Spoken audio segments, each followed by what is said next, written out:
Kahit wala kang oven ay makakagawa ka ng ganito kasarap na dessert, cheesy ube flan cake. Para sa ube cake, gagamit tayo ng cake flour, baking powder, asin, itlog, vanilla essence, melted butter at ube condensed milk. Haluin maigi hanggang ma-well combined ang mga sangkap. Ibuhos ito sa baking pan na nilagyan ng baking paper. Salain habang binubuhos para maalis ang buo-buo. Etap para maalis ang bubbles. Takpan ng foil at steam ng 50 minuto. Pagkatapos hanguin at hayaang lumamig within room temperature bago i-unmold. Hiwain ito sa dalawa. Yung isang hiwa ilagay sa baking pan. E-press down at punasan ng tissue ang bawat gilid ng pan. Itabi muna. Para sa flan, gagamit tayo ng itlog, vanilla essence, cornstarch, condensed milk at evaporated milk. Haluin at itabi muna. Gagamit din tayo ng yellow unflavored gulaman at tubig.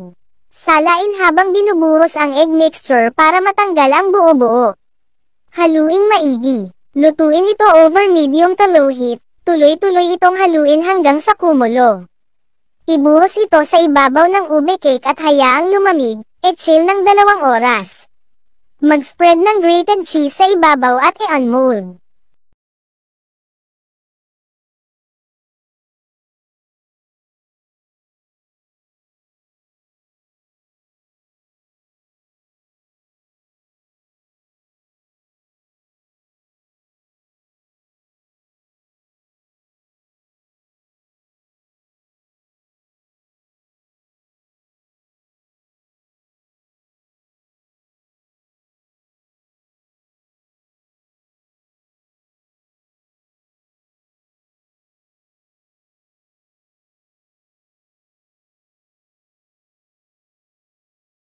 Kahit wala kang oven ay makakagawa ka ng ganito kasarap na dessert, cheesy ube flan cake.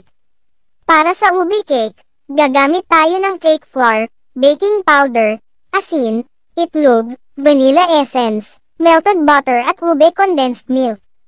Haluin maigi hanggang ma-well combined ang mga sangkap.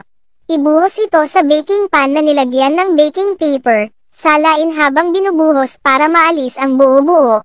Etap para maalis ang bubbles. Takpan ng foil at steam ng 50 minuto. Pagkatapos hanguin at hayaang lumamig within room temperature bago i-unmold. Hiwain ito sa dalawa. Yung isang hiwa ilagay sa baking pan. E-press down at punasan ng tissue ang bawat gilid ng pan. Itabi muna. Para sa flan, gagamit tayo ng itlog, vanilla essence, cornstarch, condensed milk at evaporated milk. Haluin at itabi muna. Gagamit din tayo ng yellow unflavored gulaman at tubig. Salain habang binubuhos ang egg mixture para matanggal ang buo-buo. Haluing maigi. Lutuin ito over medium to low heat. Tuloy-tuloy itong haluin hanggang sa kumulo. Ibuhos ito sa ibabaw ng ube cake at hayaang lumamig. E-chill ng 2 oras. Mag-spread ng grated cheese sa ibabaw at i-unmold.